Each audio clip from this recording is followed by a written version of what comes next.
لا حول ولا قوة إلا بالله العلي العظيم.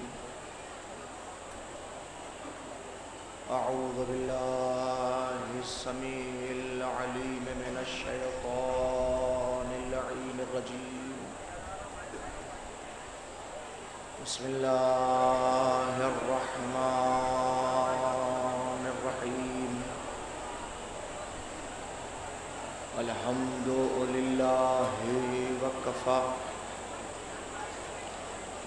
وسلام على عباده الذين اصطفى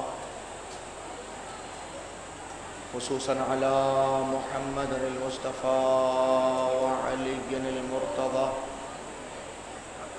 والفاطمة الزهراء والحسن المجتبى والحسين الشهيد بكربلاء وآله النجبى الذين أذهب الله عنهم الرجس وطهرهم تطهيرا.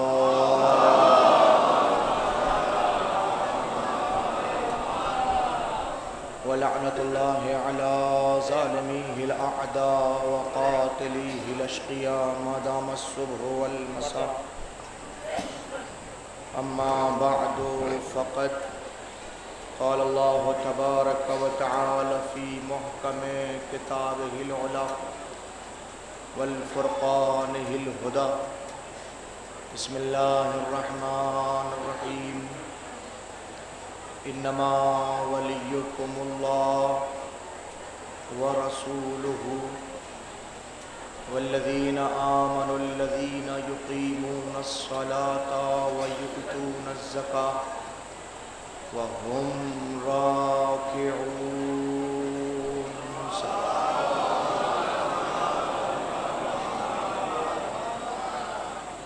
ایک اس سے بہتر صلوات ارشاد فرمائیے.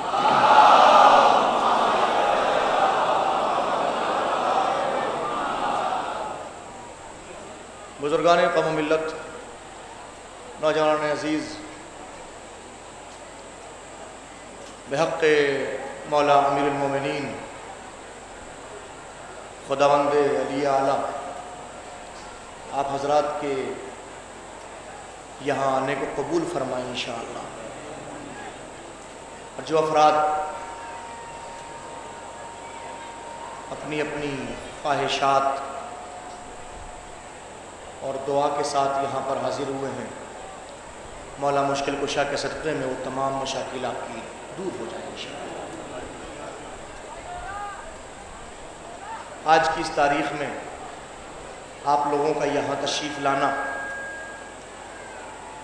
اس لیے ہے کہ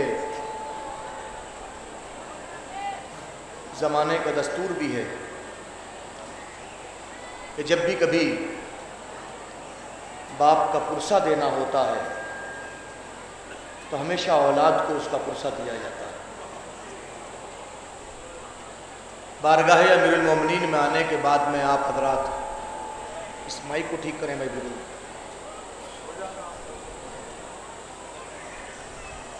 یہاں پر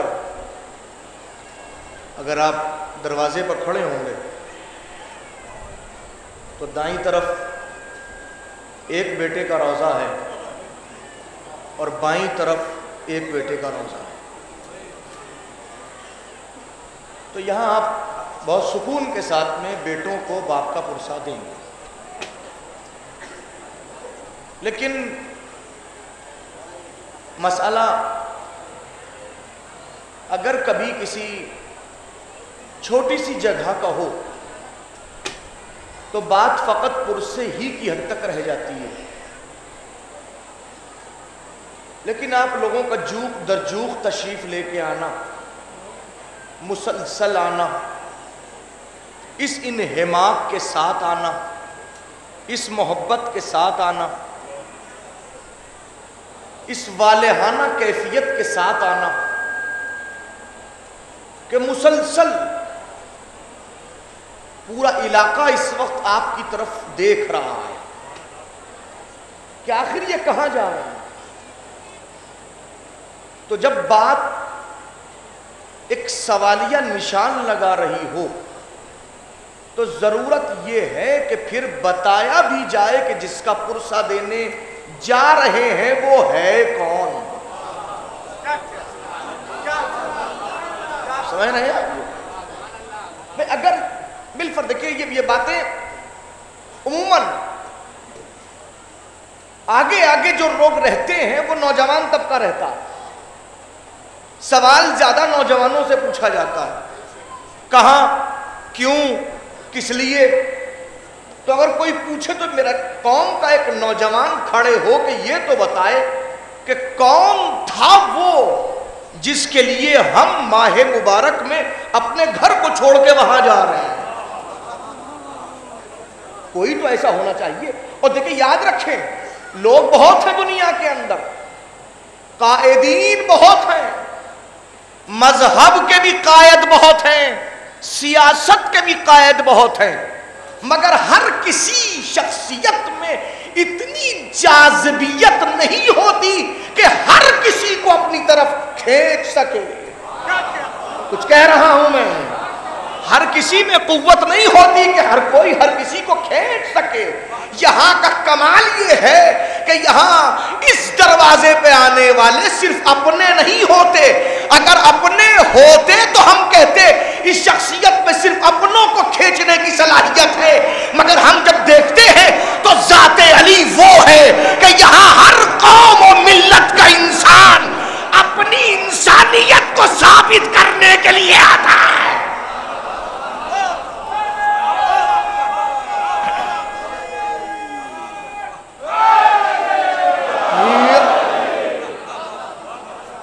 ہر فرد آتا ہے اور آ رہا ہے.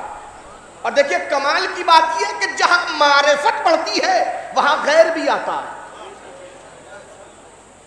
وہاں غیر بھی آتا ہے. کچھ مراحل اس طرح کے سامنے آتے ہیں کہ جہاں یہ بات کہنے کا موقع میں فراہم ہوتا ہے.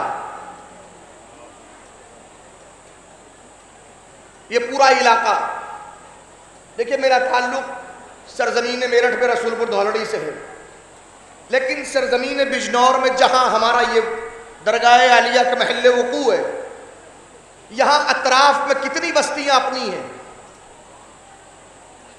میں کچھ کہنا چاہتا ہوں, کتنی بستیاں ہیں جو ہماری اپنی ہیں, اور ان میں کتنی تعداد ایسی ہے کہ جو مولا کو مولا مان رہی ہے.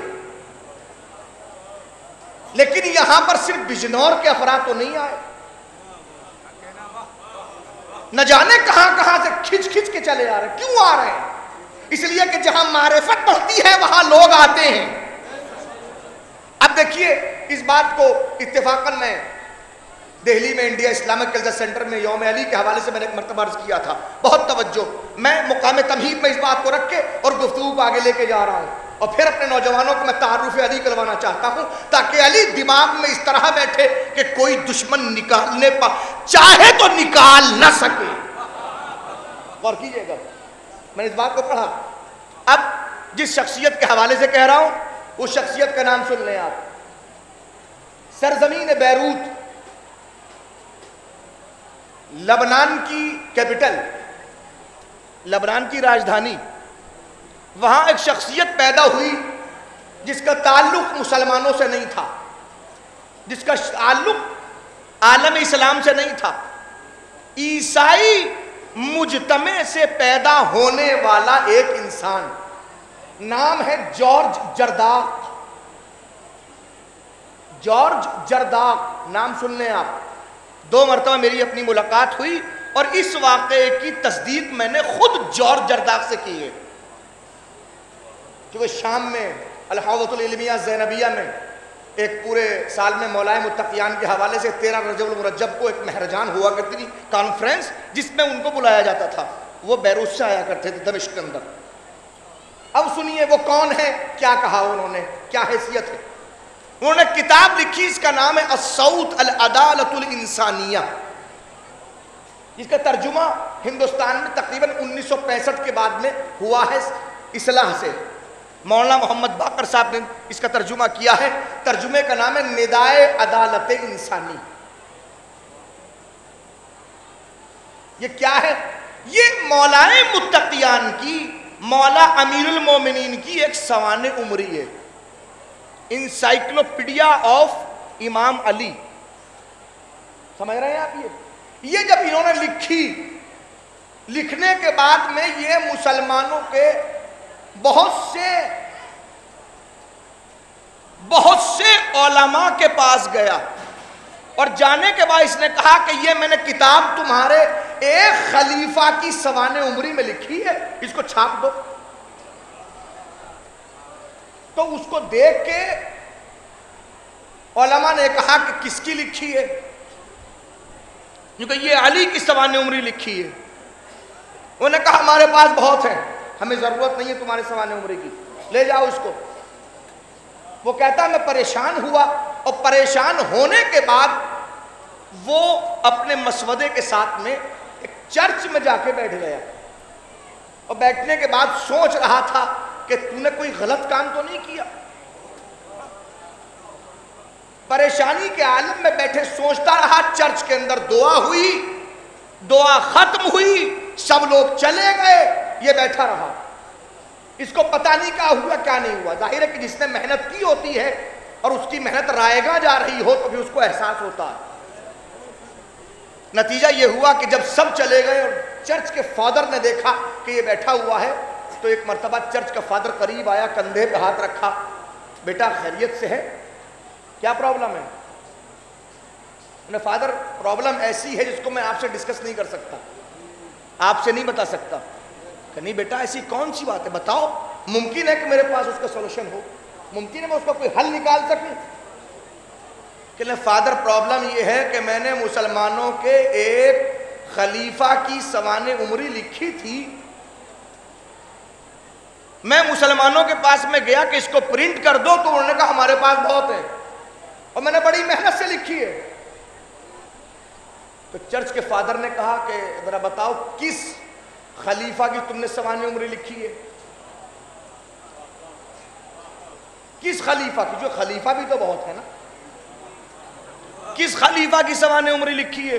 تو انہوں نے کہا فادر آپ کو کیا مطلب؟ کہ نہیں بھائی میں حل بتا رہا ہوں، بتاؤ کس کی سوانح عمری لکھی ہے؟ کہ میں نے مسلمانوں کے چوتھے خلیفہ امام علی کی سوانح عمری لکھی ہے۔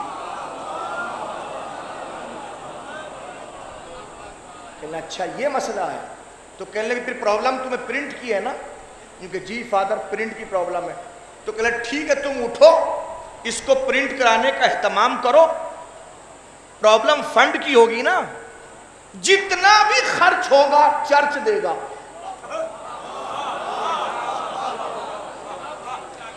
دیکھیے میں تمہید میں جان بوجھ کے اس واقعے کو رکھا ہے تاکہ اب آپ جب متوجہ ہوں گے تو پھر مجھے علی سمجھانے میں آسانی ہو جائے گی۔ گفتگو درگاہ عالیہ کی مسجد کی نہیں ہے، ایک چرچ کی ہے، چرچ کی۔ چرچ کا فادر کہہ رہا ہے کہ تم علی کی سوانح عمری پرنٹ کرو، فنڈ ہم دیں گے۔ وہ کہتا میں نے سر سے پیر تک فادر کو دیکھا، اور دیکھنے کے بعد میں سراپا سوال بن کے کہتا ہوں کہ آخر وجہ کہ تمہارا کام ہے پرنٹ کروانا، چلو اٹھو۔ اب وہ جارج جرداق کہتا ہے کہ اب اس کیوں کو دوبارہ پوچھنے کا موقع ہی نہ ملا۔ فنڈ ملا، پرنٹ ہوئی کتاب، مارکیٹ میں آئی، ختم، پھر مانگ ہوئی، پھر پرنٹ ہوئی، پھر ختم، پھر مانگ ہوئی، پھر پرنٹ ہوئی، پھر ختم۔ 8 ایڈیشن کتاب کے ختم ہوتے چلے گئے، اور جب 8 ایڈیشن ختم ہوئے تھوڑا سکون ملا، تب جارج کہتا کہ میں اب پہلا کام میں نے یہ کیا کہ سیدھا چرچ پہنچا، اور چرچ پہنچنے میں کہا فادر اب 8 ایڈیشن ختم ہو چکے ہیں، میری کتاب کو بہت پذیرائی مل گئی، دنیا نے خرید لیا، اور اب پھر مجھے نیا ایڈیشن پرنٹ کرنا ہے، لیکن میں ایک سوال آپ سے کیا تھا، میں پھر سوال لے کے آیا ہوں، آخر مسلمانوں کے خلیفہ کی سوانح عمری میں ایسا کیا تھا کہ چرچ کے فنڈ کو اس معاملے میں خرچ کرنا پڑا؟ تو ایک مرتبہ جارج کہتا ہے کہ میرے سامنے چرچ کے فادر نے کھڑے ہو کے کہا تمہیں پتہ نہیں ہے علی کا ہم پہ ایک احسان ہے، اے بہت توجہ،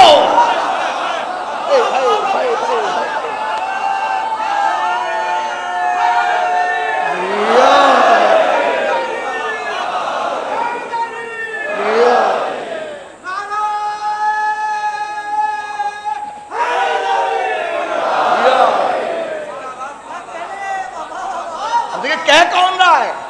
کوئی مسلمان نہیں بول رہا ہے.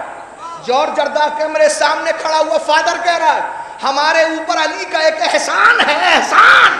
اور وہ کہتا ہے یہ کہ احسان بھی وہ ہے کہ اگر ہم قیامت تک علی کی پرنٹ آؤٹ کرتے رہے تب بھی احسان ختم نہیں ہو سکتا. اب وہ کہتا میں تجسس بڑھا. میں نے ہاتھ جوڑ کے کہا فادر آخر ایسا کون سا احسان ہے، ذرا وہ احسان بتاؤ.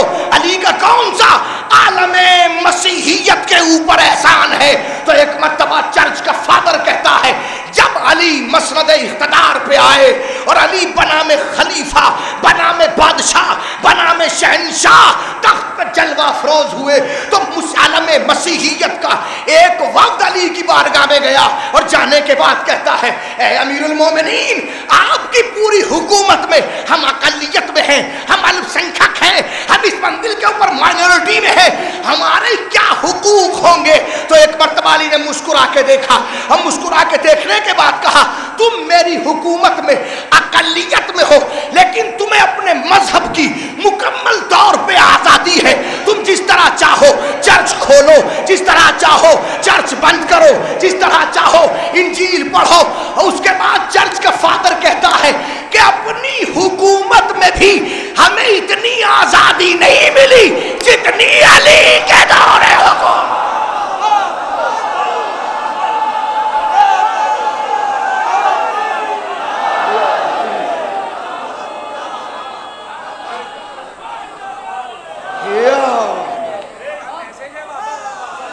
ہمیں اپنی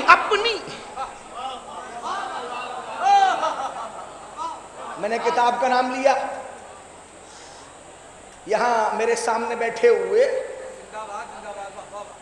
میں پرسنٹیج میں کوئی کوتاہی نہیں کروں گا. 100% لوگوں کے پاس میں اینڈرائیڈ موبائل ہے.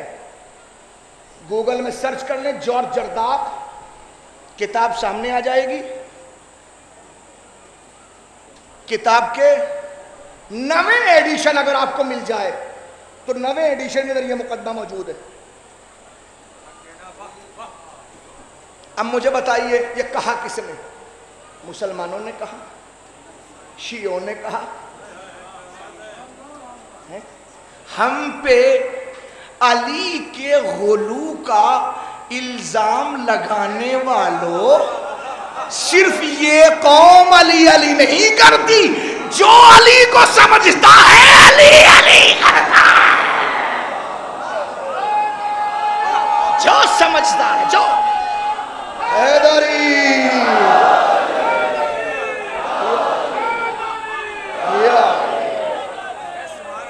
جو علی کو سمجھتا ہے وہ علی علی کرتا ہے. تو جو علی اب علی کو سمجھنا. اب یہاں پر معاف کیجئے گا میں بہت سی کڑوی باتیں کہنے کا عادی ہوں.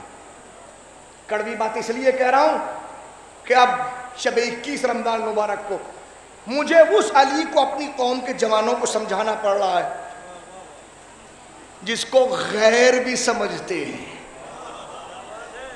لیکن سمجھیے، اور میں ایک بات اور عرض کر دوں، آج کے زمانے میں 1439 ہجری 2018 عیسوی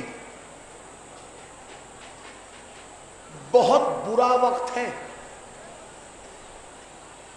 وقت اتنا برا ہے کہ دشمن دو طرف سے حملہ کر رہا ہے. کچھ لوگ وہ ہیں کہ جو ہمیں شرک کی حد میں لے کے جا رہے ہیں. کچھ لوگ وہ ہیں کہ جو ہمیں بالکل مقصر بنانے پہ آمادہ ہیں. خدا کا شکر ادا کیجئے ابھی قوم کے اوپر بزرگوں کا سایہ ہے، قوم کے اوپر علماء کا سایہ ہے، قوم کو صحیح بتانے والے افراد ہیں. الحمدللہ بھی معاشرہ درست ہے. اور میں ہاتھ جوڑ کے کہوں گا خدا کے لیے بزرگوں اپنے بزرگی کا خیال رکھتے ہوئے ہمیشہ جیسا تمہیں تمہارے بزرگوں نے علی دیا ہے ویسا ہی علی آئندہ نسلوں تک پہنچا دو. ورنہ یاد رکھیے گا مسئلہ بہت سخت ہے. اب جو میں نے آیت پڑھی سورہ مبارکہ مائدہ آیت نمبر 55 انما ولیکم اللہ ورسولہ والذین آمنوا الذین یقیمون الصلاة ویؤتون الزکاة وہم راکعون. اللہ تمہارا ولی ہے، رسول تمہارا ولی ہے، اور وہ صاحبان ایمان تمہارے ولی ہیں جو نماز قائم کرتے ہیں، زکوٰۃ ادا کرتے ہیں، در حالانکہ وہ رکوع میں ہوتے ہیں. رکوع کے عالم میں بھی زکوٰۃ کی ادائیگی. اب کون ہے وہ؟ مزیدار بات یہ ہے کہ علی کے بارے میں ایک دو نہیں، عالم تفسیر کے تمام علماء کا اجماع ہے کہ 313 آیتیں وہ ہیں جن کا مصداق سوائے علی کے کوئی ہے ہی نہیں.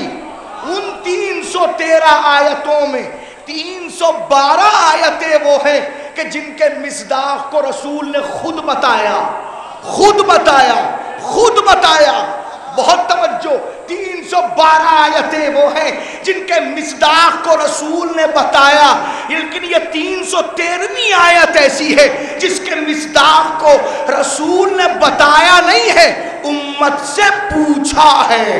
بہت توجہ کیجئے گا، امت سے پوچھا ہے. جب یہ آیت آئی اور ایک مرتبہ رسول کی بارگاہ میں جبرائیل نے آ کے سنائی، اللہ ولی، رسول ولی، اور وہ ولی جو حالت رکوع میں زکوٰۃ دیتا ہے، تو رسول باہر آئے اور آنے کے بعد کہا میرے پیارے صحابیوں میرے پاس آؤ، اور اے میرے قریب بیٹھنے والوں، میرے اوپر جان چھڑکنے والوں، میرے پاس بیٹھنے والوں، ذرا مجھے یہ بتاؤ کہ کون تھا وہ جس نے حالت رکوع میں زکوٰۃ دی؟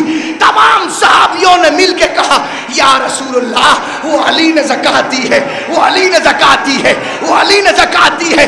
اس کا مطلب آیت کی تفسیر رسول نے نہیں کی، امت سے علی علی کروا کے، صحابہ سے کروا کے بتایا. علی علی کرنا بدعت نہیں ہے، صحابہ کی سنت ہے.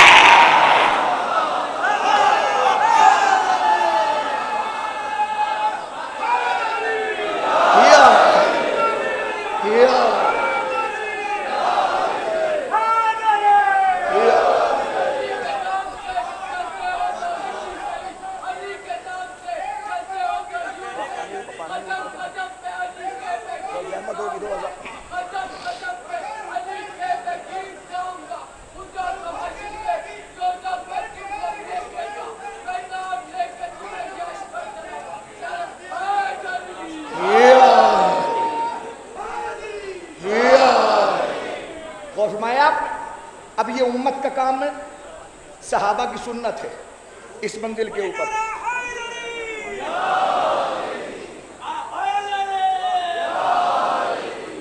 مدنی صلوات ارشاد فرمائیے.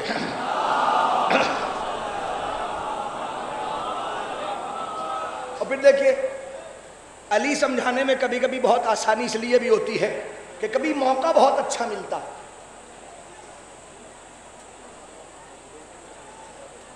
شب 19 ہے، شب 20 ہے، شب 21 ہے. 3 شبوں میں خاص طور پہ ذکر علی کا کافی انعقاد ہوتا ہے. شب 19 گزری تھی، وہ شب قدر تھی. آج کی شب ہے، یہ شب قدر ہے کہ نہیں؟ شب قدر.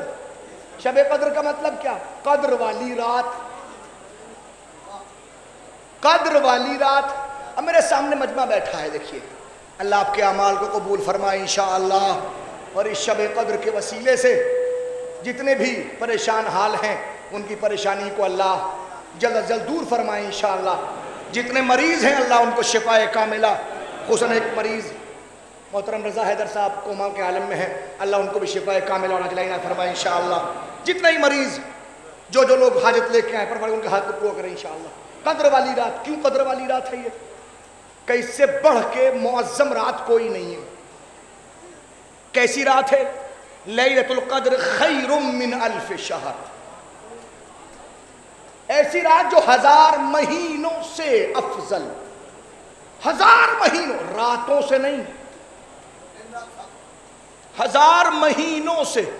جتنے ہیں سب پتہ کیسے چلے جناب علی؟ یہ قدر والی رات ہے، معلوم کیسے ہو؟ تو میں نے دیکھا نماز مغربین ختم ہوئی، وہاں بھی دیکھا، نماز مغربین ختم ہوئی، یہاں بھی دیکھا، ابھی میں آیا مجلس ہو رہی تھی تب بھی یہاں بھی دیکھا۔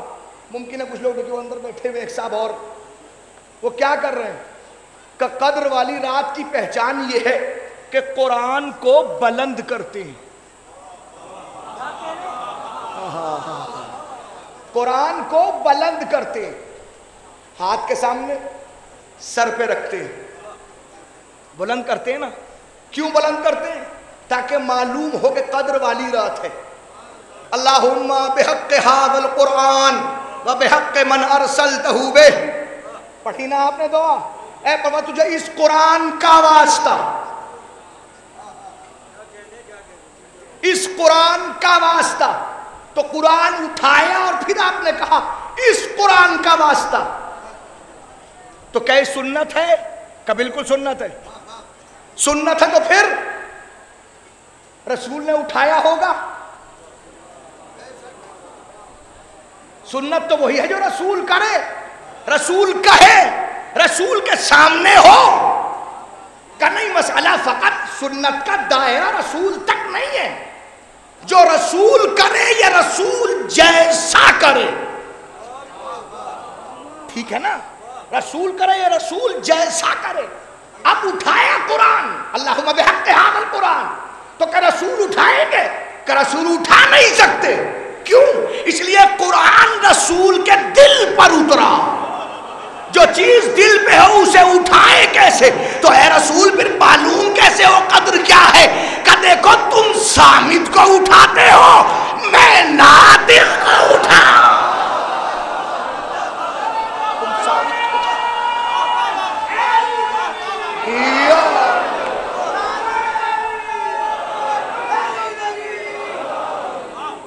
تم صامت کو اٹھاؤ گے، یا علی یا تم صامت کو اٹھاؤ گے، میں ناطق کو اٹھاؤں گا۔ الا ومن کنت مولا فہذا علی مولا، یہ کیا ہے؟ انما ولیکم اللہ، انما ولیکم اللہ ورسولہ والذین آمنوا الذین یقیمون الصلاۃ وَيُؤْتُونَ الزَّكَاةَ وَهُمْ رَاكِعُونَ۔ اتفاق کی بات، ایک مرتبہ ایک میرے عزیز دوست نے مجھے یوٹیوب دکھائی، جس میں ایک صاحب حیدرآباد میں ایک آڈیٹوریم میں کھڑے ہو کے کچھ اینٹی شیعہ لیکچر دے رہے ہیں، بہت سارے ان کے لیکچرز یوٹیوب پہ پڑے ہوئے ہیں، اور وہ کھڑے ہو کے اتفاقاً ایک شیعہ نوجوان بھی وہاں پہنچ گیا۔ انہوں نے کہا جی آپ شیعہ ہیں؟ کہ جی ہاں۔ کہ شیعہ مسلمان ہوتے ہیں؟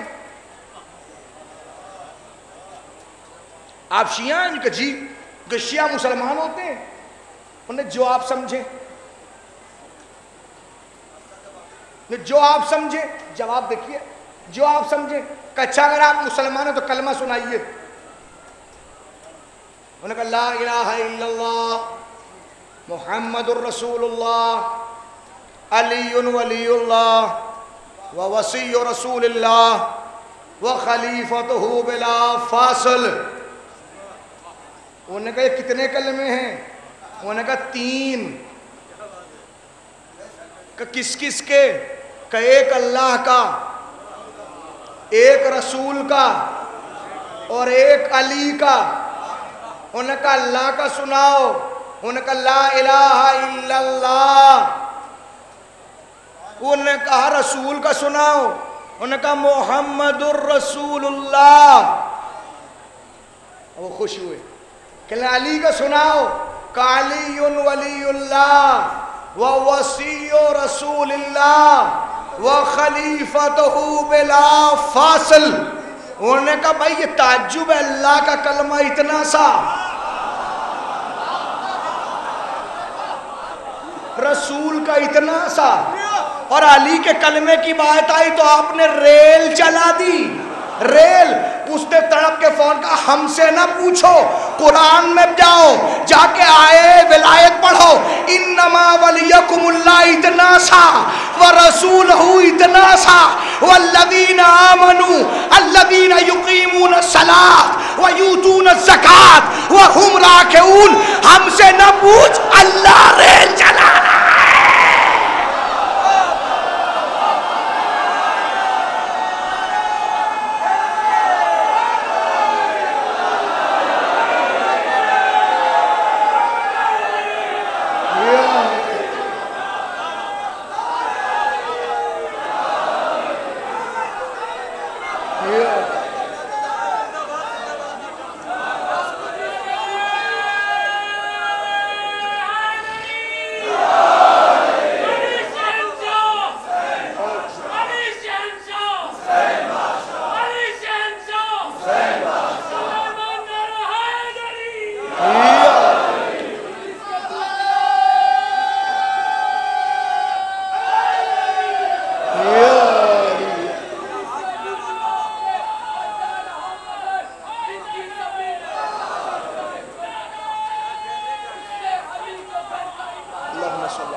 تو دیکھیے اپنے مجمع میں بولنا بہت آسان ہے.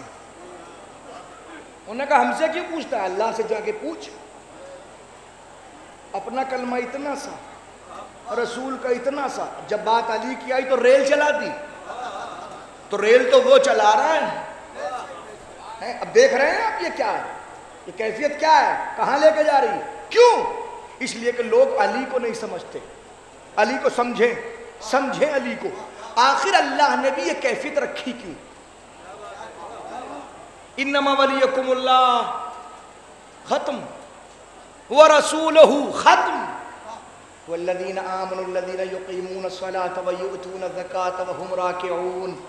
پڑھو قرآن, پڑھو قرآن, پڑھو قرآن, پڑھو قرآن, پڑھو قرآن. شبینوں میں پڑھو, نمازوں میں پڑھو, جب موقع ملے پڑھو, ہل ہل کے پڑھو, جیسے چاہو پڑھو, مل مل کے پڑھو. پڑھو پڑھو پڑھو, قرآن پڑھو. قرآن پڑھو گے کبھی تو رکو گے, کبھی تو سوچو گے آخر اللہ نے کیوں اتنی لمبی کیفیت علی ہی کے لیے کیوں رکھی. کیوں رکھی, کیوں رکھی؟ اور پھر یہی وجہ ہے, بہت توجہ, بات صرف ہماری آپ کی نہیں ہے. نہیں, خبردار, دماغ سے نکال دیجئے گا. بات میری اور آپ کی اور آپ سب کی نہیں ہے. بات ہر فرد کے لیے ہے, ہر فرد کے لیے. دیکھیے اللہ, رسول اور علی, یہ لگاتار 3 کیفیتیں ہیں. علی کو زیادہ اس لیے تاکہ تم علی کو سمجھو گے تو رسول تک پہنچو گے, اور اگر رسول تک پہنچ گئے تو رسول کو سمجھو, رسول کو سمجھو گے تو خدا تک پہنچو گے. یہی وجہ ہے کہ جہاں علی کا تعارف ہے وہاں عظمت رسالت ہے, اور جہاں عظمت رسالت ہے وہاں خدا کو سمجھنے کی صلاحیت ہے. یہی وجہ, آپ اٹھا کے دیکھیے, 1 2 نہیں, انبار ہے میرے پاس کتابوں کا, 1 2 نہیں, انبار. ایک ایک لفظ کی ضمانت ہے میرے پاس میں, جو چاہے دیکھنا چاہے دیکھ لے. علی کو زیادہ اس لیے عوام تک پہنچایا گیا کہ علی کو سوچو, علی کو سمجھو. بزرگوں نے اس لیے علی علی کہنے کی عادت ڈلوائی کہ کبھی تو علی سمجھ میں آئے گا. گرنے لگے یا علی, سنبھلے یا علی, پریشانی آئی یا علی, مشکل پڑی یا علی، علم کی بات ہو یا علی، حلم کی بات ہو یا علی، کرم کی بات ہو یا علی، مجمع میں آئے یا علی، مسجد میں آئے یا علی، محراب میں پہنچے یا علی، کتاب کھلی تو یا علی، قلم اٹھا تو یا علی، لکھا تو یا علی، پڑھا تو یا علی، یا علی، یا علی کیوں؟ کہ تاکہ علی کی عادت پڑ جائے۔ بہت توجہ، علی کی عادت۔ عجیب قوم ہے، عجیب قوم ہے، جگہ جگہ علی علی علی علی علی۔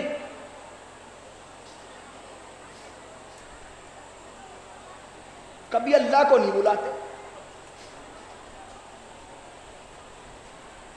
جب بھی پکارتے ہیں علی کو پکارتے ہیں۔ میں نے کہا بھائی اگر جواب سننا ہی چاہتے ہیں تو پہلے آپ نغزی جواب سن لیجئے، منطقی اعتبار سے نغزی جواب، لاجیکلی میرے نوجوان دماغ میں سیو کر لیں۔ اگر قرآن پڑھ کے سمجھنے کی توفیق نہ ملے تو یسرن القرآن پڑھ لو، بغدادی قاعدہ پڑھ لو اور اس کو ہی سمجھنے کی کوشش کرو کہ جی اس میں کیا ہے۔ میں نے کہا اس میں اللہ کے 99 نام ہیں، اللہ کے رحمان وہ ہے، رحیم وہ ہے، مالک وہ ہے، عزیز وہ ہے، جبار وہ ہے، قہار وہ ہے، کوئی ایک نام، قدوس وہ ہے، عزیز وہ ہے، حکیم وہ ہے، اتنے نام، کوئی 99 نام کم سے کم جس کتاب کا نام لے رہا ہوں اس میں، ورنہ ان کو نہ چھیڑیے گا اللہ کے ناموں پہ۔ اگر کسی نے اس مجمع کو چھیڑ دیا نا تو یہ شب قدر کا مجمع ہے، یہ شب قدر کا مجمع بھی کتاب اٹھائے گا اور ایک دعا اٹھائے گا، اس کا نام ہے جوشن کبیر۔ جوشن کبیر میں 100 مرحلے ہیں اور ہر مرحلے میں اللہ کے 10 نام ہیں۔ یہ مجمع اللہ کے 99 نام نہیں جانتا، یہ اپنی ایک دعا سے اللہ کے 1000 نام بتائے گا۔ یہ شب قدر کا مجمع ہے، اسے کوئی نہ چھیڑے۔ میں تو 99 والوں کو کہہ رہا ہوں جا کے 99 ناموں میں تلاش کرو۔ اللہ کا جہاں رحمان نام ہے، رحیم نام ہے، جبار ہے، قہار ہے، وہیں اللہ کا ایک نام ہے علی۔ اللہ کا نام ہے، دیکھیے اگر نہ ملے تو میں ذمہ دار، جو سزا آپ رکھیں۔ اللہ کا ایک نام ہے علی۔ اچھا بتائیے، میرے قوم کا کوئی بچہ گرتا ہے، گرتے ہوئے کہتا ہے یا علی، یہی تو کہتا ہے نا، یہ کچھ اور کہتا ہے، یا علی ابن ابی طالب۔ کیا کہا قوم کے بچے نے گرتے ہوئے؟ یا علی۔ آپ سے کسی نے کہا کہ اس علی کو بلایا؟ میں تو کہہ رہا ہوں اس علی کو بلایا۔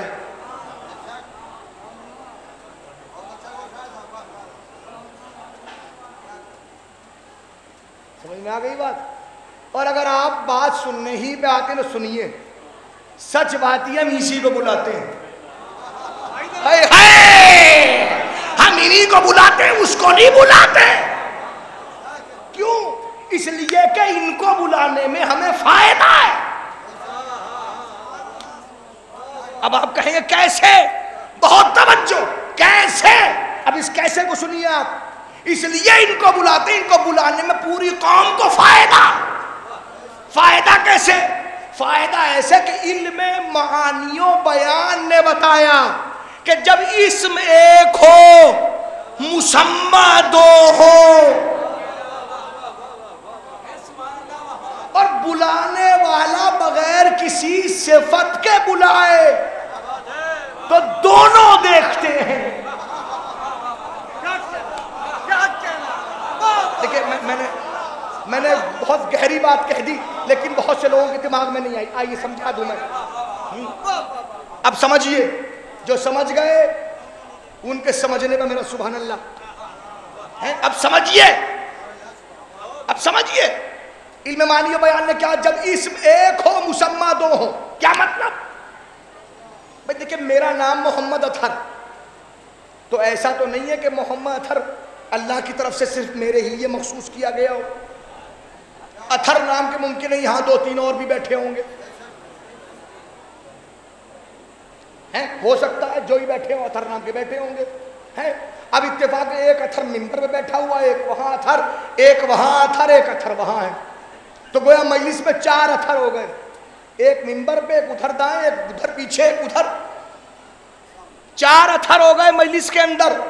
پیچھے کھڑے ہو کے ہمارے برادر عزیز فخری بھائی نے آواز دی زور سے, اگرچہ یہ ایسے آواز دیتے نہیں ہیں مگر نے آواز دیا اطہر, بغیر کسی صفت کے. نہ اطہر کاظمی کہا, نہ مولانا اطہر کہا,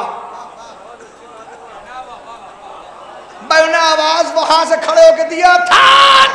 میں نے دیکھا مجھے تو کوئی نہیں بلا رہا ہے, ادھر سے انہوں نے دیکھا مجھے تو کوئی نہیں بلا رہا ہے, ادھر سے انہوں نے دیکھا مجھے تو کوئی نہیں بلا رہا ہے, ادھر سے انہوں نے دیکھا مجھے تو کوئی نہیں بلا رہا ہے. کیوں؟ اس لیے کہ نام ایک تھا, مسمى 4 تھے, اور جب بلانے والے نے بلایا تو بغیر صفت کے بلایا, جب بغیر صفت کے بلایا تو چاروں نے دیکھا. اب ہمیں نہ ٹوکنا, اس لیے کہ ہم بلاتے اسی علی کو ہے, فائدہ ہمیں کیوں ہوتا ہے؟ ہم گرنے لگے, گرتے ہوئے منہ سے نکلا یا علی, اس نے بھی دیکھا, اس نے بھی.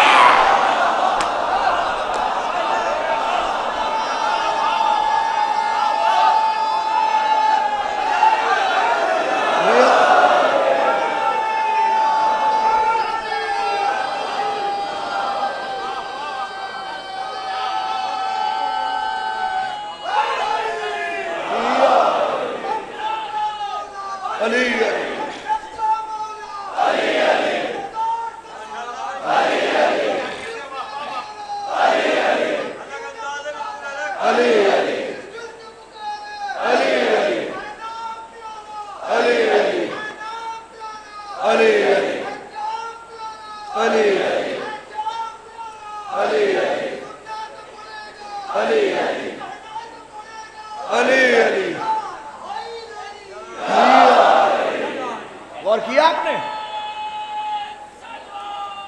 اللہم صلی علی محمد. تو فائدہ ہمیں, نام ایک ہے مسمى 2 ہیں.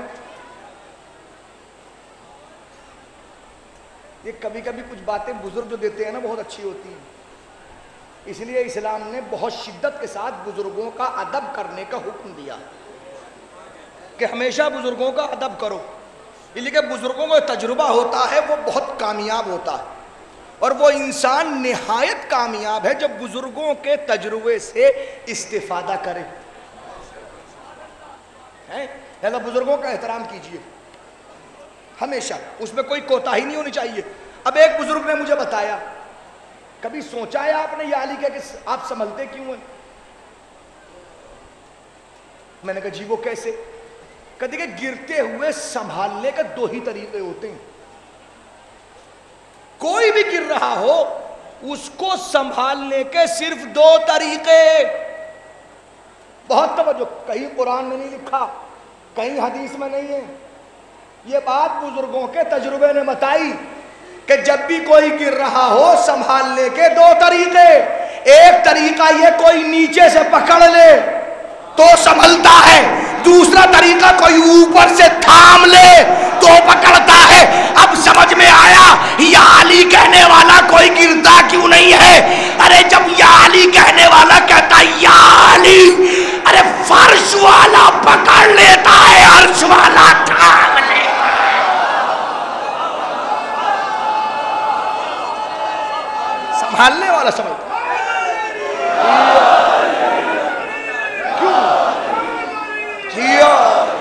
غور فرمایا آپ نے؟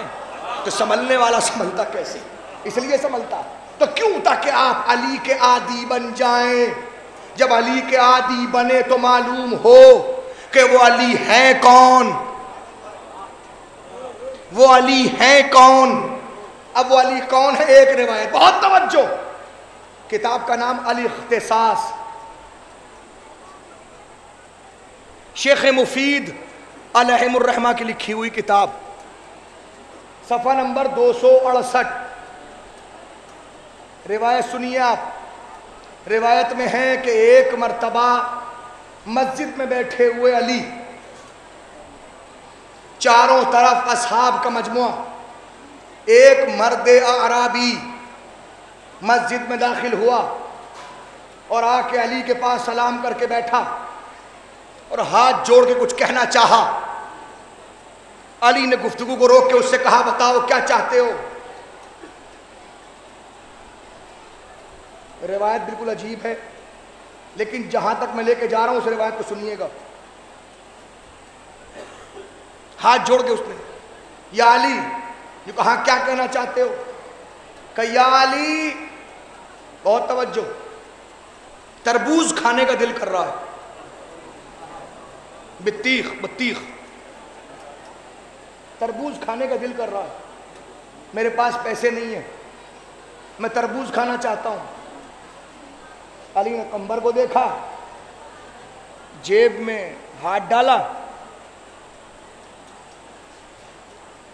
1 دینار نکالا، لو قمبر جاؤ تربوز لے کے آؤ۔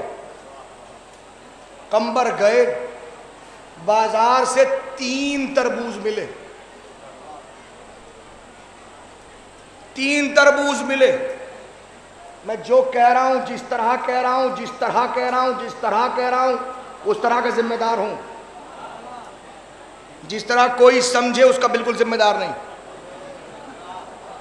1 دینار میں 3 تربوز ملے، 3 تربوز اٹھا کے قمبر آئے، مسجد میں لا کے رکھے، لا کے ایک مرتبہ کہا سرکار یہ کہ قمبر کاٹو۔ قمبر کے پاس میں ایک چھری تھی، قمبر نے چھری نکالی، 1 تربوز کو کاٹا، کہ قمبر چکھو۔ قمبر نے چکھا، فوراً منہ سے پھینک دیا کہ سرکار بہت کڑوا ہے، تربوز اور کڑوا۔ اب جملے سن لیں آپ۔ علی نے کہا جاء من النار و الی النار، جہنم سے آیا جہنم میں جائے گا۔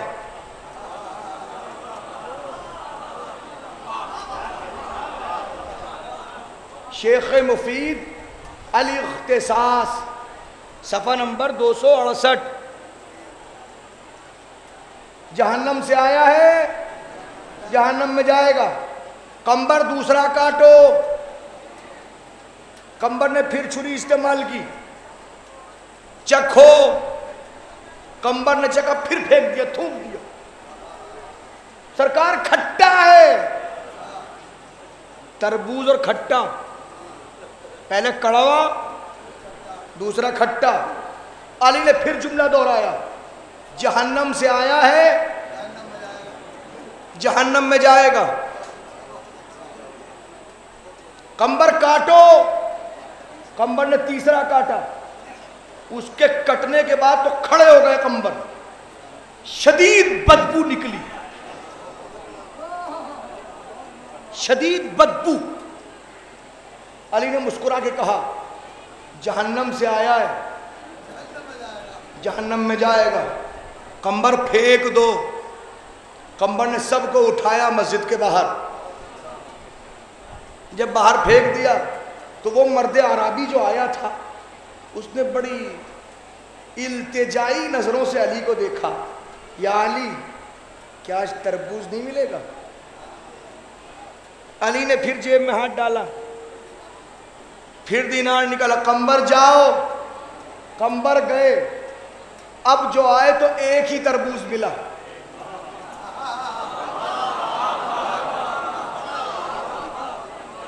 ایک ہی تربوز ملا۔ قمبر نے تربوز لا کے علی کے سامنے رکھا، دور جا کے بیٹھ گئے۔ قمبر یہ کہ سرکار بس آپ، سرکار میں نہیں، قمبر ہم کہہ رہے ہیں۔ اب جب ہم کہہ رہے ہیں تو یہاں تو کچھ کہنے کا مرحلہ ہی نہیں ہے۔ وہی چھری قمبر نے اٹھائی، کھولا، جو کاٹا کہا چکھو تو چکھا۔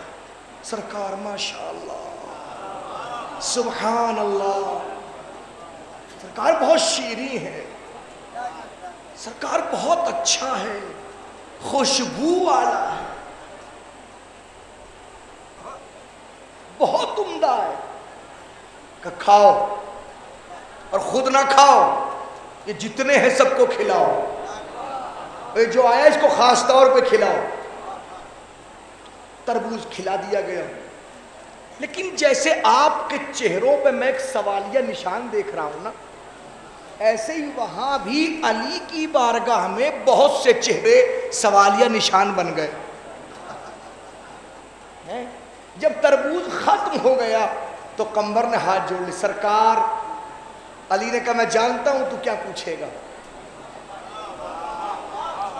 میں جانتا ہوں تو کیا پوچھے گا۔ سرکار جب آپ جانتے ہیں تو بتا دیجئے، اس لیے کہ مسئلہ میرے دل کا نہیں ہے، یہ سب بیٹھے اور بھی ان سب کا نہیں، آنے والے نہ جانے کتنے، یہ سب کے سب جہاں جہاں ذکر ہوگا سرکار بتائیے۔ تب علی نے جملہ فرمایا، اے قمبر تجھے پتہ نہیں ہے، اللہ نے جب اس کائنات کو خلق کیا تو سب سے پہلے اللہ نے ہر شے کے سامنے میری ولایت کو پیش کیا۔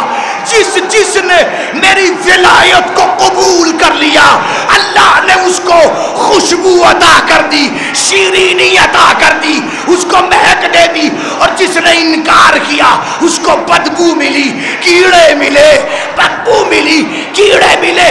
اب سمجھ میں آیا، یہاں سے فیصلہ قمبر نے کر دیا۔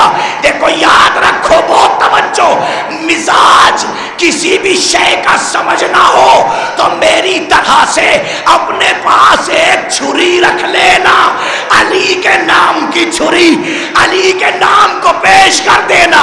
اگر چہرے پر شیرینی نظر آئے، مہک نظر آئے، خوشبو نظر آئے، سمجھ لینا علی والا ہے، اور اگر خوشبو نہ ہو، بدبو نظر آئے، سمجھ لینا کل بھی دشمن تھا۔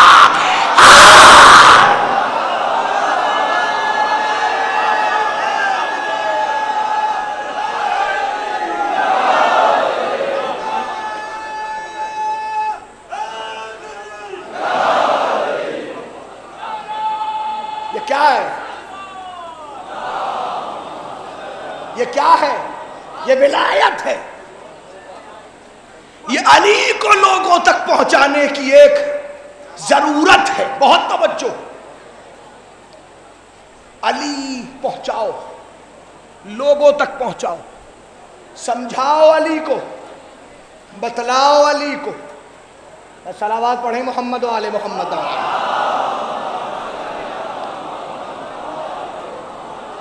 زندہ باد آپ لوگوں کو کہ آپ لوگ ماشاءاللہ سے تقسیم کرتے۔ بسم اللہ بسم اللہ۔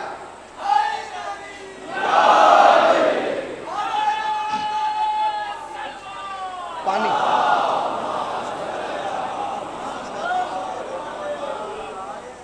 غور فرمایا آپ نے؟ تو کیوں؟ تاکہ لوگوں تک علی پہنچے، علی پہنچے تو کیوں؟ بہت توجہ، کس لیے یہ مجمع میرے سامنے بیٹھا ہے؟ کس لیے علی علی کا؟ اس لیے کہ تاکہ علی کو پہچانو۔ اب مسئلہ یہ کہ علی کو پہچاننا کیا ہوتا؟ علی کو پہچاننے کا مطلب کیا ہے؟ علی علی کرنے کا مطلب کیا ہے؟ کیا ہے علی علی؟ شیعتنا، شیعتنا، 8ویں امام کا جملہ، 6 امام کا جملہ، صلی اللہ علیہ وسلم، مختلف اور ائمہ کا جملہ، شیعتنا خلقوا من فاضل تینتنا، ہمارے شیعہ وہ ہیں جو ہماری فاضل بچی ہوئی طینت سے خلق کیے گئے. پہچان یفرحونا لفرحنا، ہماری خوشی میں خوش ہوتے ہیں، وَيَحْزُنُونَ لِحُزْنِنَا، ہمارے غم میں غمگین ہوتے ہیں. کیا مطلب؟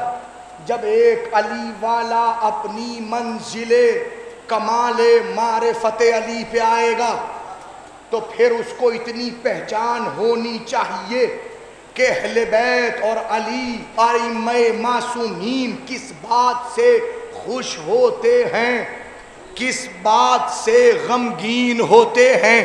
جب وہ جانے گا تو پھر جب اہل بیت خوش ہوں گے تو خوش ہوگا، جب اہل بیت غم زدہ ہوں گے تو غم زدہ ہوگا. لہذا ہر فرد کے دل تک اس بات کی پہچان ہونی چاہیے کہ اہل بیت خوش کب ہوتے ہیں، غمگین کب ہوتے ہیں. بہت توجہ. اور علی کی خوشی کس بات میں ہے، علی کی غمی کس بات میں ہے. اور جب اس منزل کے اوپر ایک آنے والا آئے گا تو علی کو مولا سمجھے گا. مولا سمجھنے کا مطلب زبان سے علی علی کہنا نہیں، کسی چوراہے پہ 100-200 چکر کاٹ کے علی حق علی حق علی حق کہہ دینا نہیں، اپنی زبان سے علی مولا علی مولا علی مولا کی تسبیح پڑھ لینا نہیں. علی حق کا مطلب یہ ہے کہ اب ہر معاملے میں، اپنی ہر کیفیت میں علی کو آگے رکھا جائے. مشکل ہو تو کسی اور کو نہ پکارو، علی کو پکارو. حاجت آئے کسی اور کے سامنے ہاتھ نہ پھیلے، علی کے سامنے ہاتھ پھیلے. خوشی ہو تو اپنی خوشی کو اس وقت تک مکمل نہ سمجھو جب تک کہ علی کے پاس میں آ کے اس خوشی کا اعلان نہ کر دیا جائے. اور اگر گھر میں غم آ جائے تو اپنی فرش عزا کو اٹھا دیا جائے، علی کی فرش عزا کو بچھا دیا جائے. علی مولا علی مولا علی مولا.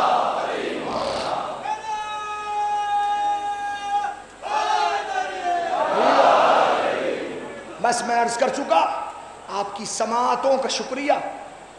یہ علماء کا دستور ہے، یہ علماء کا بیان کردہ طریقہ ہے جس کو مجھ جیسے حقیر طالب علم نے آپ تک پہنچایا ہے. آپ یہاں بیٹھے، آئیے میں متوجہ کر دوں اور بہت زیادہ وقت نہ لوں، لیکن معاف کیجیے گا میں کوئی کوتاہی بھی نہیں کروں گا. وجہ بتا دوں میں آپ کو کوتاہی کیوں نہیں کروں گا. اہل بیت بڑے مظلوم ہیں کائنات میں.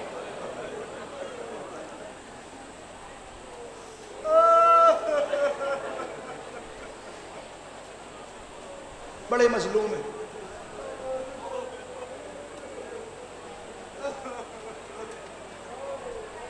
ہاتھ جوڑ کے پوچھو میرے نوجوانوں، اس بات کو اعلان کرو، بتاؤ جہاں جہاں تک پہنچا سکو بڑی ایمان کے ساتھ، جہاں جہاں تک ہو سکے کہو کہو. خدا کے لیے آپ کو اس منبر کے حق کی قسم، آپ کو آپ کے مذہب کی قسم، آپ کو آپ کے قرآن کی قسم، یہ بتائیے، دنیا کے سامنے واضح کیجئے کہ اہل بیت کتنے مظلوم ہیں. اب میں ایک پوائنٹ بتا رہا ہوں، لگاتار پوائنٹ ہوں گے. اہل بیت کی سب سے بڑی فرد کا نام کیا ہے؟ اہل بیت کی سب سے بڑی فرد ظاہر ہے ایک ہی نام، حضور سرور کائنات، ختم الانبیاء، سرور کائنات. لولا کلمہ خلقت الافلاک کے مصداق.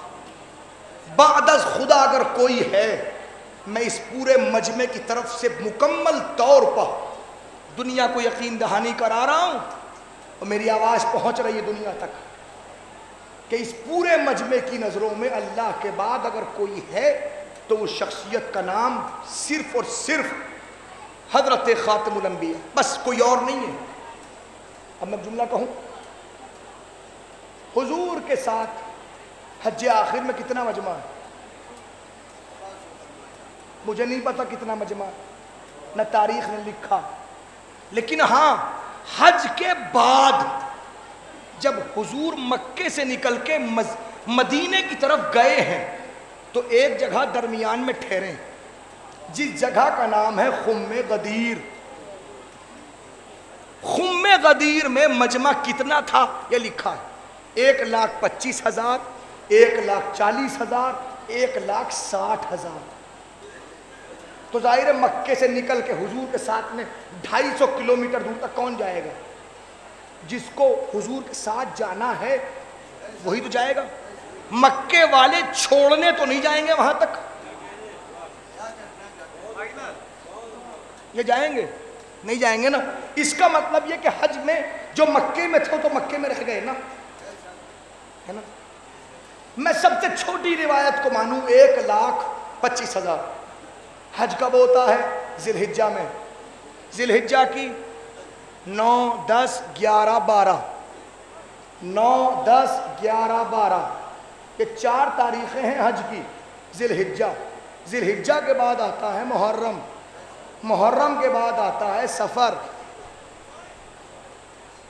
ہماری روایتوں کے مطابق 28 سفر کو رسول دنیا سے گئے. سواد اعظم کی تاریخ کے مطابق 12 ربیع الاول کو حضور اس دنیا سے گئے. 28 سفر اور 12 ربیع الاول میں صرف 14 دن کا فاصلہ ہے، مہینے بھر کا نہیں ہے. اب سوال کر رہا ہوں میرے نوجوانوں، پہنچاؤ اس بات کو. جس رسول کے ساتھ خم غدیر میں 1,25,000 کا مجمع تھا،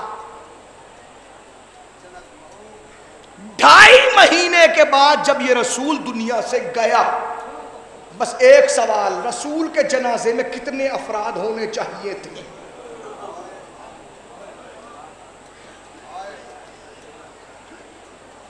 یہ امامہ رسول کا امامہ ہے. اس کی اہمیت اس لیے ہے کہ یہ رسول کا امامہ ہے. اس امامہ کی قسم 18واں آدمی آپ بتائیے، پتھر کاظمی مذہب بدل دے، مذہب بدل دے. 18واں آدمی بتائیے آپ. 17 کے بعد میں 18واں نام نہیں ملتا.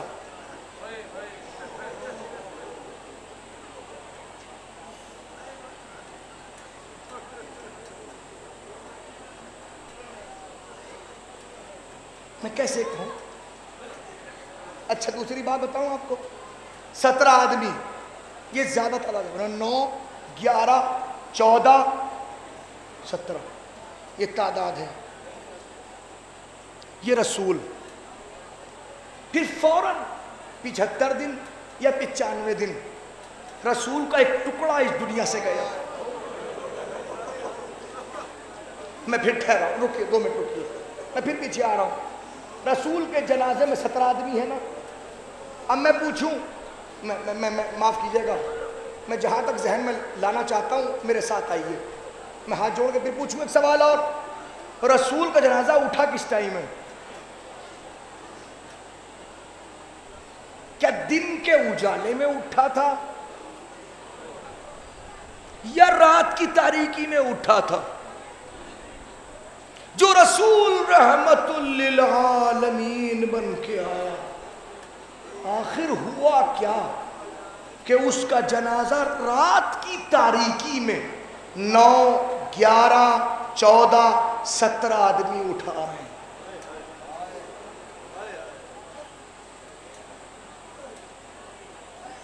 پچہتر دن 95 دن کے بعد رسول کا ایک ٹکڑا دنیا سے گیا. پھر پوچھوں کتنے لوگ جنازے میں؟ ارے غلطی ہو گئی تھی، امت کے لیے ضروری کام تھا خلافت کو معین کرنا، اس لیے خلافت کا انتخاب عمل میں آیا تھا. رسول کا جنازہ چھوٹ گیا.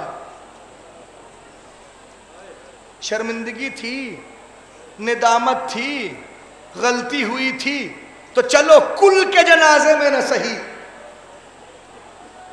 جز کے جنازے میں اس ندامت کے داغ کو دھو لیتے. میں یہ نہیں کہوں گا سر پیٹیے گا، نہیں بالکل نہیں کہوں گا، بالکل نہیں کہوں گا. میں تو صرف آپ کو ایک جھلک دکھا رہا ہوں کہ اہل بیت کتنے مظلوم ہیں، اور پھر اس مظلومیت کی وجہ بتاؤں گا اس منزل کے اوپر. یہاں تک تو 17 آدمی کے نام بھی تھے رسول کے مرحلے پر، یہاں 17 بھی نہیں ہے. 9 یا 11، 7 9 یا 11 بس، ٹھیک ہے؟ اس کے بعد منزل میں آؤں؟ ابھی میں ایک بیچ میں سن 40 ہجری کو چھوڑ رہا ہوں. سن 50 ہجری ایک جنازہ ہے جو بڑی دھوم سے اٹھا ہے، اہل بیت کے گھرانے کا پہلا جنازہ جو دن میں اٹھا، دھوم سے اٹھا. لیکن اللہ اللہ، امت کو پسند نہیں ہے کہ اہل بیت مظلوم ہو کے اس دنیا سے نہ جائے. تاریخ کہتی ہے جب جنازہ واپس آیا ہے نا، میں عکاسی کر رہا ہوں فخری بھائی ایک جملے سے، کلیم بھائی ایک جملہ ہے، جب جنازہ واپس آیا ہے تو زینب نے ایک ہی جملہ کہا، بھیا حسن میں نے تو سفید کفن دیا تھا، یہ سرخ کیسے ہو گیا؟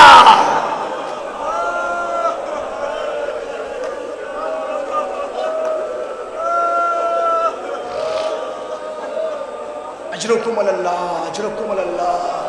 خدا کوئی غم نہ دے، خدا ان آزموں کا، ان آوازوں پر رحمت نازل فرما.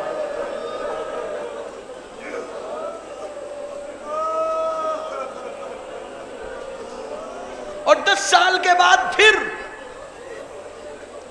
سن 61 ہجری کا شروع. اب تعداد نہ پوچھئے گا مجھ سے، اب تعداد نہ پوچھئے گا، اب 9 یا 7 یا 11 یا 14 یا 17 آدمی کی تعداد نہیں ہے. اب تو نوعیت یہ ہے کہ زینب کی زبان میں مرثیات صلی اللہ علیہ یا ابتا یا ملیک السماء وہاز حسین ململ بالدماء. نانا آپ پہ دنیا سلام کرتی ہے، یہ حسین خاک و خون میں غلطہ. اب ایک بھی نہیں ہے، سمجھے آپ؟ اور اب مسئلہ 40 ہجری کا.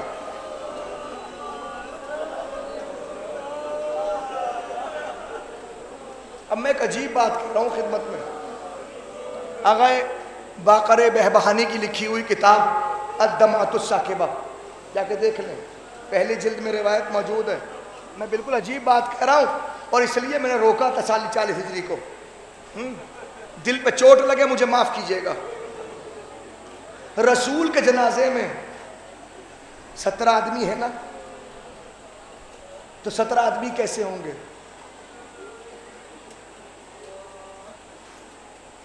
کچھ جنازے کے پیچھے ہوں گے، کچھ جنازے کے اٹھانے والے ہوں گے.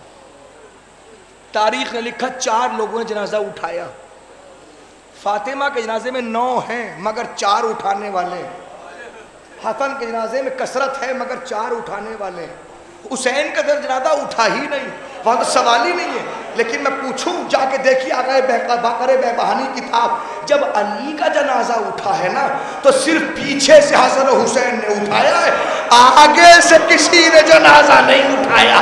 آگے سے جنازہ خود اٹھا ہوا تھا.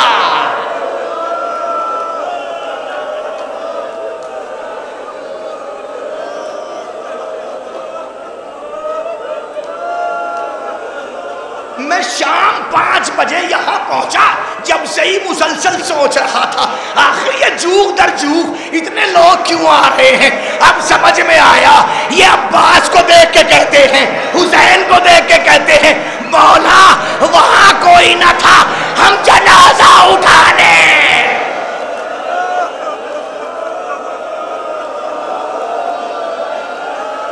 اجرکم اللہ، اجرکم علی الزہراء، اجرکم علی صاحب العصر والزمان.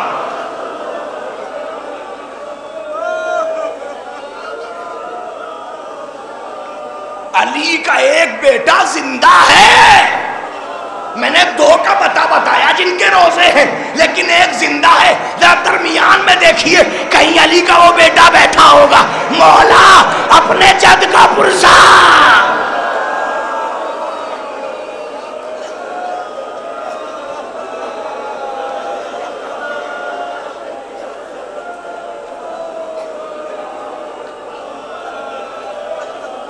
اجرکم اللہ. 19 رمضان آئی,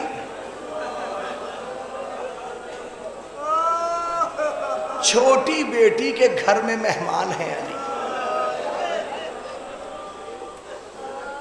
ام کلثوم کے گھر میں مہمان, دودھ کا پیالہ رکھا اور ایک چیز اور رکھی. دیکھا بیٹی کہ تو نے دیکھا کہ میں نے 2 چیزوں سے بیک وقت افطار کیا ہو, بیٹی ایک چیز اٹھا لے. اب شہزادی ام کلثوم ناقل ہے. میں نے اپنے بابا کی کبھی یہ کیفیت نہ دیکھی جیسی کیفیت 19 رمضان کی شب میں دیکھی.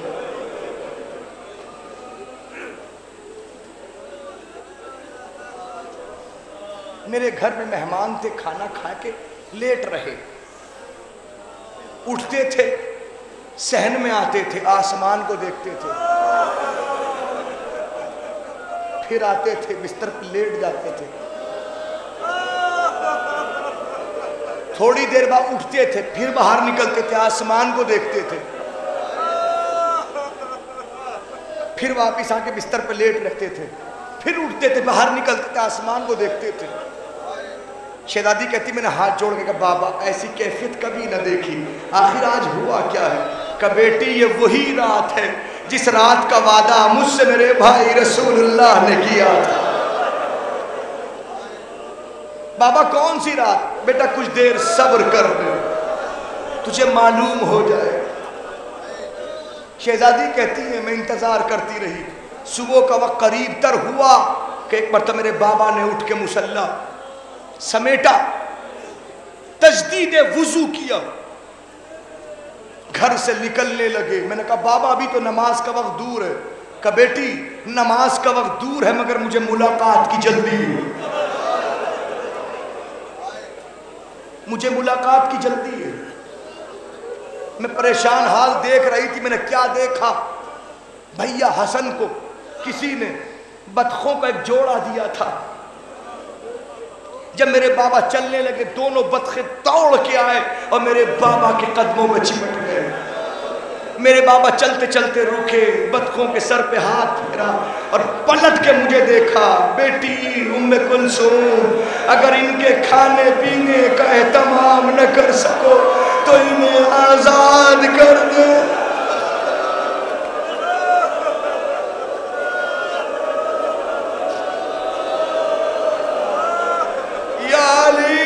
جانور کو بھی بھوکا پیاسا دیکھ.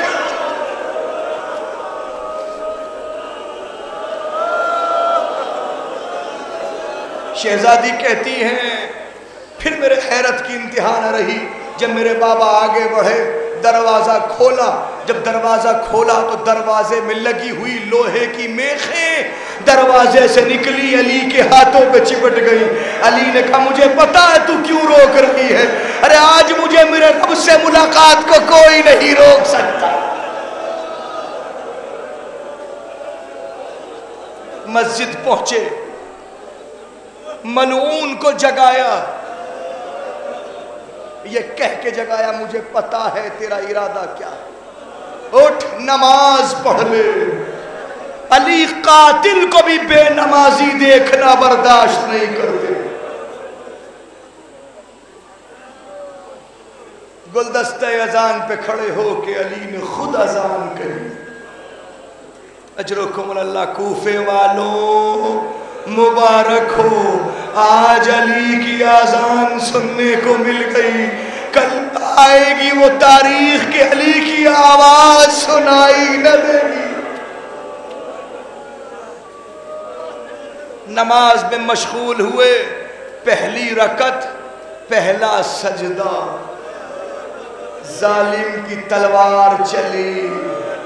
روایت کہتی تلوار کا وار وہیں لگا کہ جہاں جنگ خندق میں عمرو ابن عبدود کا وار لگا تھا، علی نے ایک مرتبہ جملہ کا بسم اللہ و باللہ و فی سبیل اللہ و علی ملت رسول اللہ فزت رب الکعبہ، رب کعبہ کی قسم علی کامیاب ہو گیا۔ جیسے ہی تلوار کا لگنا تھا فضا میں ایک آواز گونجی، تحدمت واللہ ارکان الہدى انتمست واللہ نجوم السماء انعست واللہ العروۃ الوثقی، ارے ہدایت کے ستون منہدم ہو گئے۔ زینب مسلح چھوڑ کے اٹھی، اے بھیا حسن، یہ تو چچا جبرائیل کی آواز ہے، بھیا ذرا دیکھو میرے بابا کا حال کیا ہوا۔ اجرکم اللہ۔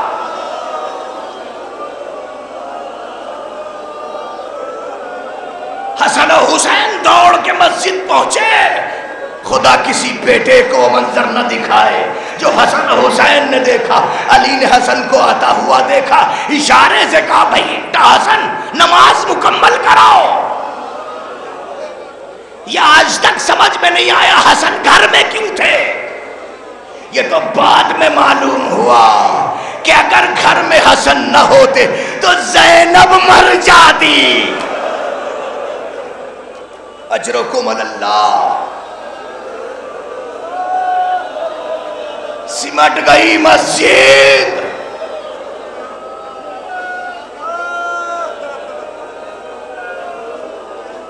علی کو اٹھایا گیا، شدت درد، پھر زمین پر رکھ دیا گیا۔ روایت کہتی گلیم لایا گیا۔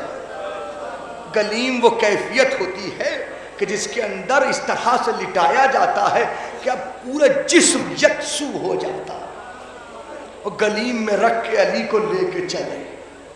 اللہ اس مجلس کے طفیل تمام سامعین جہاں جہاں تک آواز جا رہی ہے، اس صدقے میں محمد و آل محمد کے آپ سب کو توفیق ملے کہ آپ لوگ عراق مسجد کوفہ جا کے دیکھیں مسجد کوفہ سے کتنی دور ہے علی کا گھر۔ جب ازدحام ہوا لوگ لے کے چلے، یقین مانے 200 قدم کا فاصلہ بھی نہیں ہے وہاں سے لے کے۔ جیسے ہی مسجد کے قریب نکلے، ازدحام چاہنے والے گھر کے نزدیک پہنچے، علی نے آواز دی بیٹا حسن۔ جی بابا۔ بیٹا ٹھہرو۔ جی بابا۔ بیٹا ذرا مجھے نیچے رکھو۔ گلیم کو نیچے رکھا گیا۔ جی حکم بابا۔ بیٹا یہ جتنے آئے ہیں نا ان سب کا شکریہ ادا کرو۔ بیٹا ان کا شکریہ ادا کرو اور ان سے کہو سب اپنے اپنے گھروں کو واپس جائیں۔ بابا یہ تو شیعہ ہیں، یہ تو چاہنے والے ہیں، یہ تو محبت کرنے والے۔ ہاں ہاں بیٹا میں کب کہہ رہا ہوں، مگر ان سے کہو اپنے اپنے گھروں کو جائیں۔ کیوں بابا؟ کہ اس لیے کہ جب اپنے باپ کی یہ حالت زینب دیکھے گی تو برداشت نہ کر پائے گی۔ میں نہیں چاہتا زینب کی آواز ان نامحرموں کے کانوں تک پہنچے۔ آج جوڑ کے کہوں گا یا علی، زینب کی آواز کا اتنا پردہ یہی کوفہ ہوگا جہاں منادی کی ندا، اے کوفے والو آؤ علی کی بیٹی۔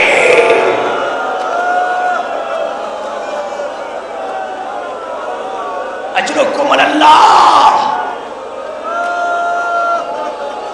تمام چاہنے والے چلے گئے، گلیم اٹھایا گیا، گھر میں گئے۔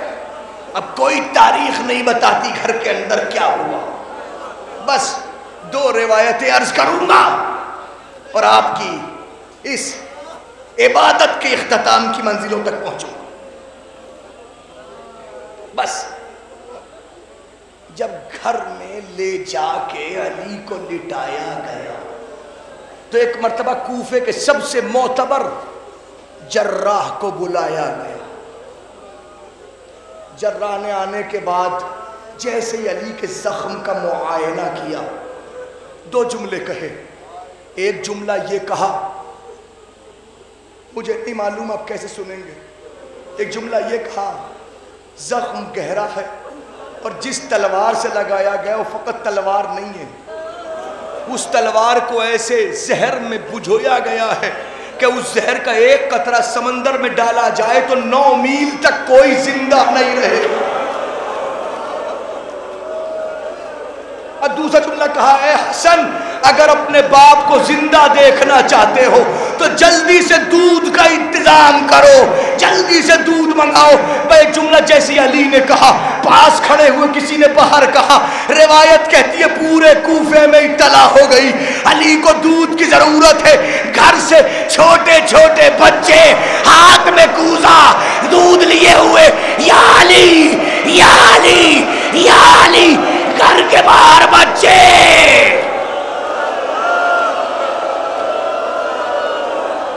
میں کہوں گا اے کوفے کے شیعوں, علی کو ایک دودھ کی ضرورت پڑی, تم لے کے آ گئے.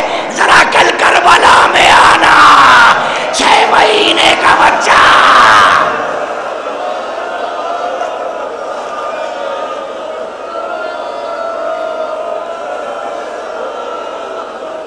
بس ختم کر دی میں نے آپ کی عبادت,